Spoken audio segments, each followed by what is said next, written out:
Happy Friday, everybody. Welcome to another Chamber Check-In episode from Idaho's only five-star accredited chamber. Today, I'm excited to feature the owner of a company called Impact Thrift. They're doing some great things and simultaneously positively impacting the community and a nonprofit that they serve. I'm going to bring Robert Weaver on the stage right now. Hi, Robert. Hello. Hey, thanks for carving out a little bit of time with me to help share your story, your business, and I'm excited to share. So, we were talking a little bit earlier. These chamber check-ins have been around since, I think, spring of 2020, and for the last 5 years, we've featured over 500 chamber members, their businesses, their products and services. But what I really love learning about is the people behind the brands. And their passion and learning their mission and vision. So, Robert, tell us a little bit about your background and history of work that led you into this type of work. Sure. Thanks, Paul. Glad to be here. So I was actually born and raised in Pennsylvania and Ohio, the other side of the country. Moved to Kuna in the fall of 2023. In my 20s, I actually lived in Asia for a number of years, working with a small faith-based nonprofit over there. I'm a Christian, a follower of Jesus myself. So I grew up in the construction industry. My dad was a general contractor. I've worked as an auto mechanic as well for a number of years. I've been blessed with the skills to build or fix a wide range of things. It's a blessing and a curse.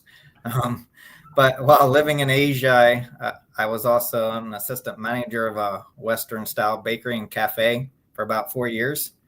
And so I got a fair bit of business management experience there. Been in leadership roles of some sort most of my life. So church youth group when I was young, team leader in Asia, pastor of a small church for 3 years.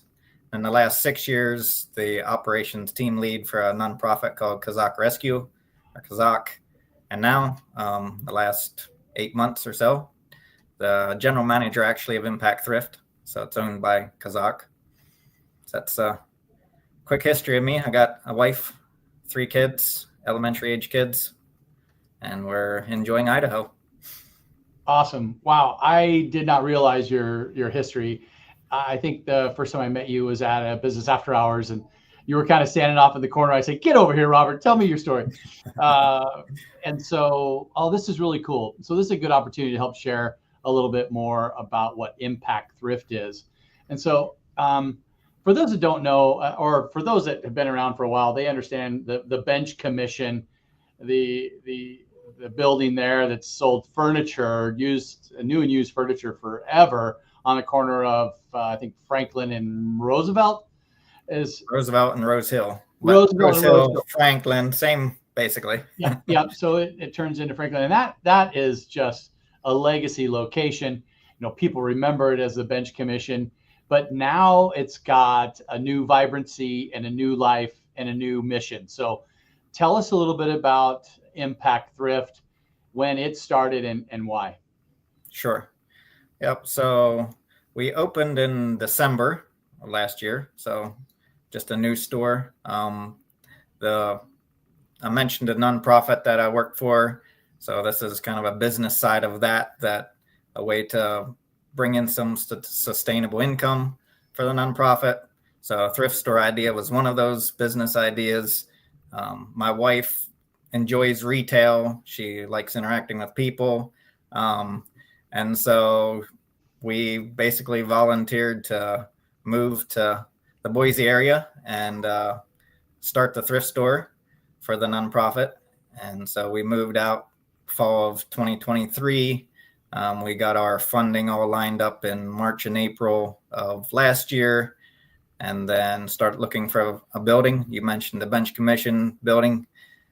We were looking for a space that wasn't too expensive, but was big enough. It's kind of a hard find in this area.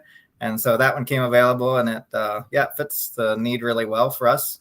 So we signed a lease there in September, and got set up and opened the doors in December. So it's been fun. It's been crazy. It's been interesting. Well, we remember what was in that building was just furniture. And so what types of things are in the Impact Thrift store? Sure. So mostly like a regular thrift store, lots of clothing, housewares, sporting goods. Actually, interestingly enough, a pretty big area of furniture that wasn't expected, but it's how it happened. And we're happy to continue selling a bunch of furniture to kind of continue the legacy of the building there. And in this picture, this is the homepage of your website. It Yeah. just shows rows and rows of clothes. But I know there's more space in here. What are we missing? Yeah, so you're kind of standing inside the main entrance in that picture looking toward the east. So that end, it's just the clothing racks. And then at the far end past that is the shelving that has all the hard goods. Behind the camera, basically looking west the other way, is where our office and our furniture section is, and the processing in the back then. Okay. What you had mentioned to me is Kazakh, and I have no idea what that is, and I can't wait for you to share. Now, this is the true vision of why and mission of why. So, here's where you're located. First of all, everybody knows the bench commission. So now it's called Impact Thrift. You can see the big logo there. Your store hours Monday through Saturday, 10 to 6, and then the location here and all their contact information. But scrolling down a little bit further, here we got the Kazakh Rescue. Tell us, for those, I have no idea. So tell me a little bit more about this and why Sure. the thrift store is helping to fuel this mission. Sure. Yep. So Kazakh Rescue, a Christian nonprofit, the mission of it is to train and deploy specialized teams to bring leadership, humanitarian aid, and hope in war zones and high-risk areas.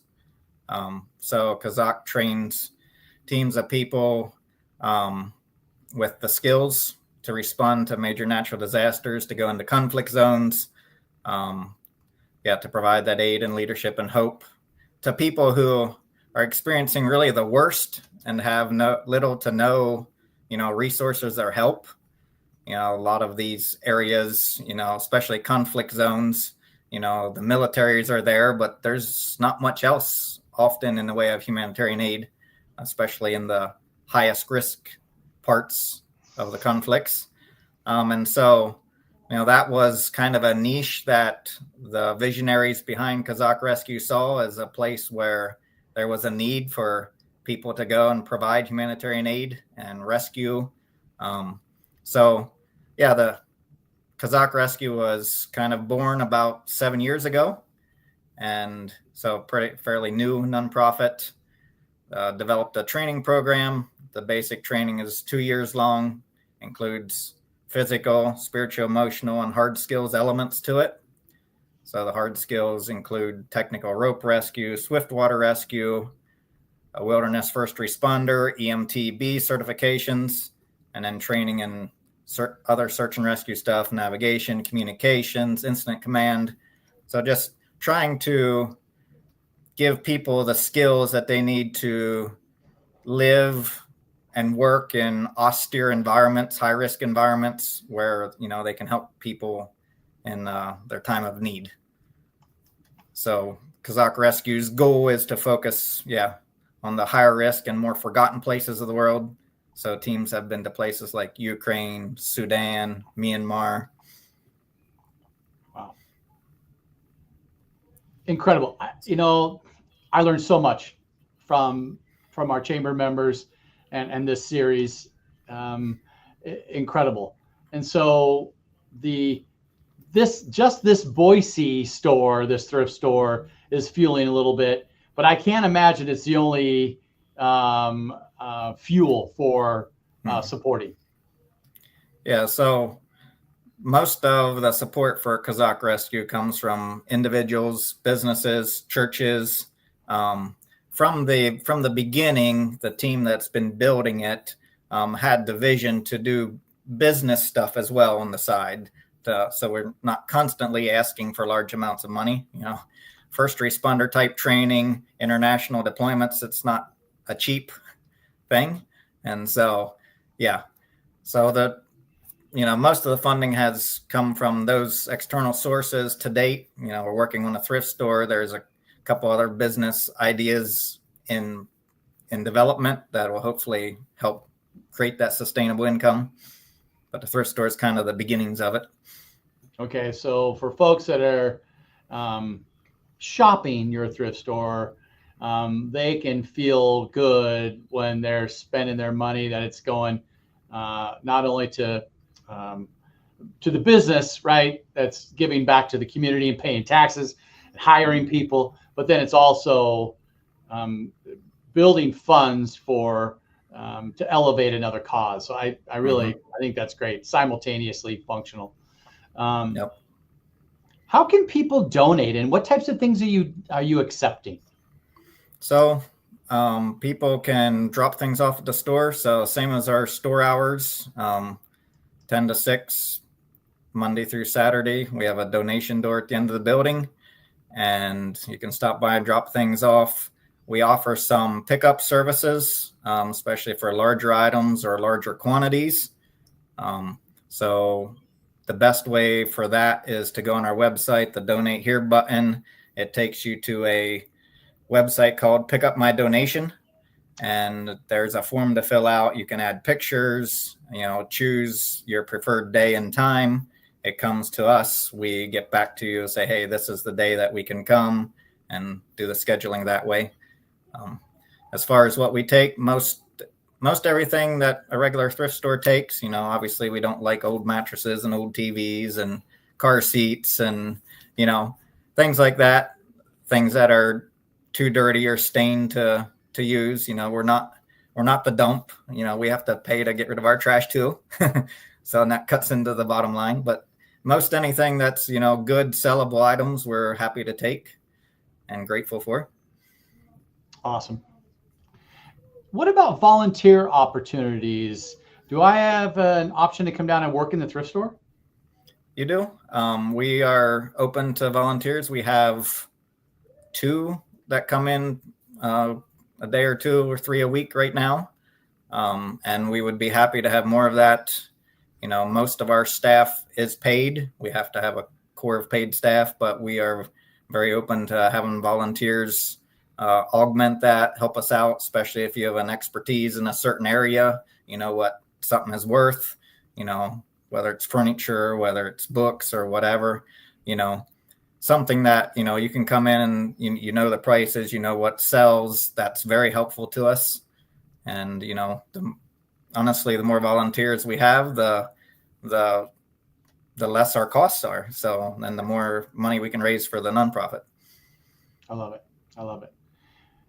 Hey, while we have you, is there anything else that we might not have covered that you'd like to educate the public on? Sure. I'll just mention, I kind of mentioned these other couple businesses we're working on. The reason we're actually in Boise with the thrift store is because of Deadwood Outfitters.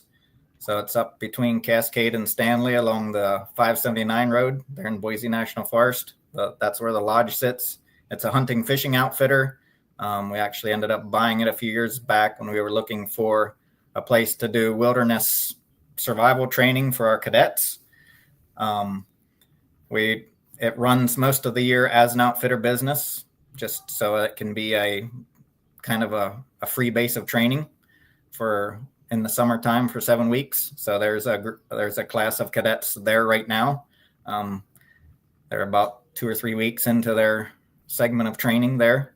So that's a business of hunting and fishing. So elk and mule deer hunting, also perch fishing on Lake Cascade, fishing on the Deadwood Reservoir. Deadwood Reservoir fishing isn't real good right now, but we have guides on Cascade Lake for open water fishing and ice fishing. And then there's also the Farmstead Depot is a sales lot that's just getting started that sells cattle and horse feeders, storage buildings. There'll be other products coming. So it's kind of some of the business side that's helping to provide income. And it's all right here in the Boise area. Wow, Robert, it seems like you're really focused, and I love that. And we've got a couple of listeners here that want to drop some stuff off. So that's awesome. That would be great. Robert, thank you so much for all you do in the community. Congrats on your move to Boise. I hope you and your wife and your children are enjoying Idaho. I'm sure that they are. I can already tell. And thanks for your investment in the chamber. Sure. All right. Well, until next time, I'll see you probably at the next after hours, Robert. Have a great weekend. Thanks, Paul.